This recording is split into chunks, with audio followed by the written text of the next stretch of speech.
Hello friends, welcome to ChillatIndianstyle. இன்னைக்கு சூப்பரா ஈஸியா சுவையான வத்த குழம்பு பண்ண போறோம்.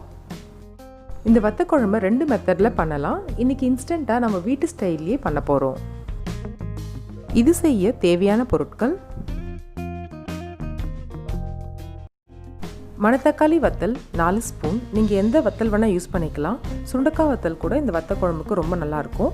சின்ன வெங்காயம் 1 கப், வெங்காயம் 2, தக்காளி 4, பூண்டு 8 பல், நல்லெண்ணெய் 4 ஸ்பூன், கடுகு 1/2 ஸ்பூன், கடலைப்பருப்பு உளுத்தம்பருப்பு 1/2 ஸ்பூன், வெந்தயம் 1/4 ஸ்பூன், ஜீரகம் 1/2 ஸ்பூன், கருவேப்பிலை, சிவப்பு மிளகாய் பொடி 2 ஸ்பூன், குழம்பு மிளகாய் பொடி 2 ஸ்பூன், ஜீரக பொடி 1 ஸ்பூன், மிளகு பொடி 1 ஸ்பூன், மஞ்சள் பொடி 1/2 ஸ்பூன், பெருங்காய பொடி 1/2 ஸ்பூன், புளி, வெல்லம் 1/2 ஸ்பூன், உப்பு தேவையான அளவு. பேன் சூடு பண்ணி அதில் நல்லெண்ணெய், எண்ணெய் சூடானதும் மணத்தக்காளி வத்தல் சேர்த்துக்கோங்க. லைட்டாக மிக்ஸ் பண்ணிவிட்டு மீடியம் ஃப்ளேமில் 1 நிமிஷம் வதக்குனா போதும்.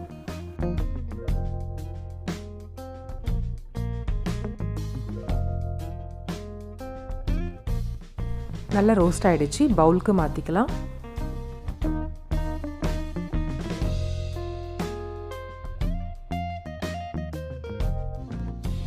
ரெடி ஆகிடுச்சு. அதே பேனில் எண்ணெய்,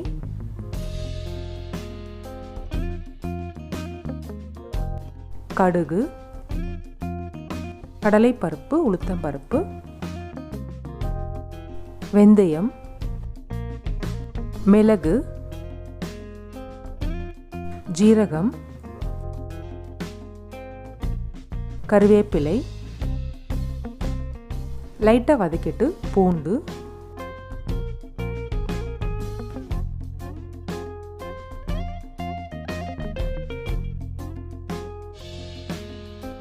பூண்டு நல்லா ரோஸ்ட் ஆனதும் சின்ன வெங்காயம், வெங்காயம் நல்லா மிக்ஸ் பண்ணி வதக்கி விடுங்க.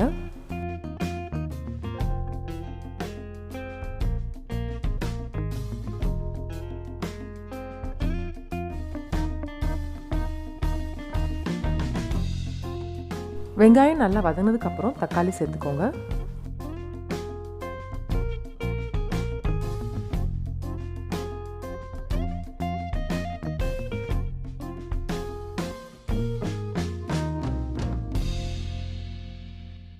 வெங்காயமும் தக்காளியும் நல்லா வதங்கியாச்சு. இந்த டைமில் மசாலா பொருட்கள் சேர்த்துக்கலாம். மஞ்சள் பொடி, உப்பு எல்லாம் சேர்த்து நல்லா கலந்து விடுங்க.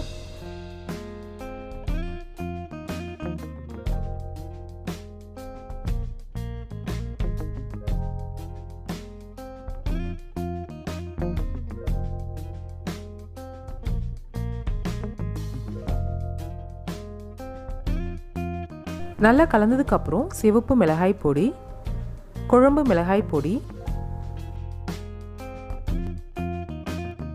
ஜீரக பொடி, மிளகு பொடி எல்லாம் சேர்த்து நல்லா மிக்ஸ் பண்ணி விடுங்க.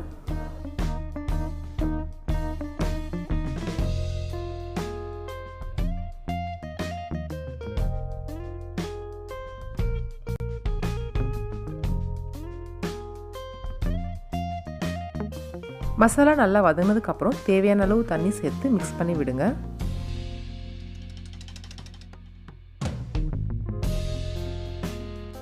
மிக்ஸ் பண்ணிட்டு 5 நிமிஷம் நல்லா கொதிக்க விடுங்க.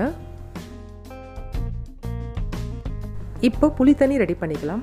புளியை ஊற வச்சு நல்லா கரைச்சி ஃபில்டர் பண்ணி எடுத்துக்கோங்க.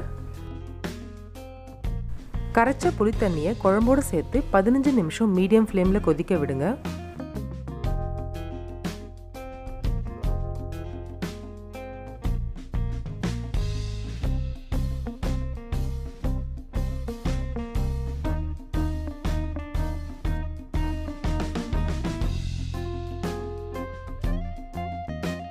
பதினஞ்சு நிமிஷம் நல்லா கொதிச்சதுக்கு அப்புறம் நம்ம வதக்கி வச்சிருக்கிற மணத்தக்காளி வத்தலை குழம்போடு சேர்த்து மிக்ஸ் பண்ணி விடுங்க.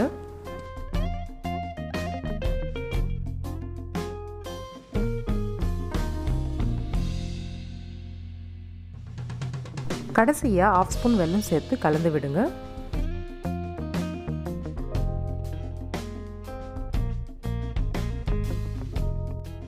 குழம்பு நல்லா கொதிச்சிருக்கு. கொஞ்சமாக வெந்தய பொடி தூவி ஸ்டவ்வை ஆஃப் பண்ணிடுங்க.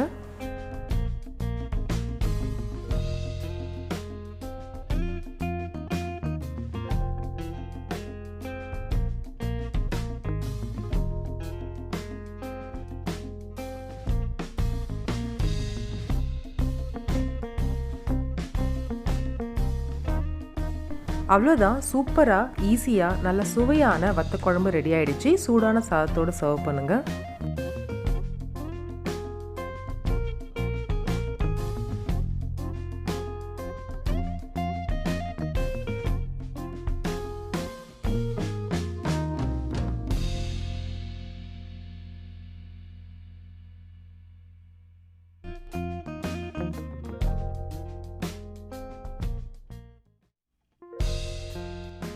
இந்த ஈஸியான வத்த குழம்பு நீங்களும் ட்ரை பண்ணி பாருங்கள். எப்படி இருந்ததுன்னு கமெண்ட்டில் சொல்லுங்கள். மறக்காமல் சில்லட் இந்தியன் ஸ்டைலுக்கு சப்ஸ்கிரைப் பண்ணுங்கள். தேங்க்ஸ் ஃபார் வாட்சிங்.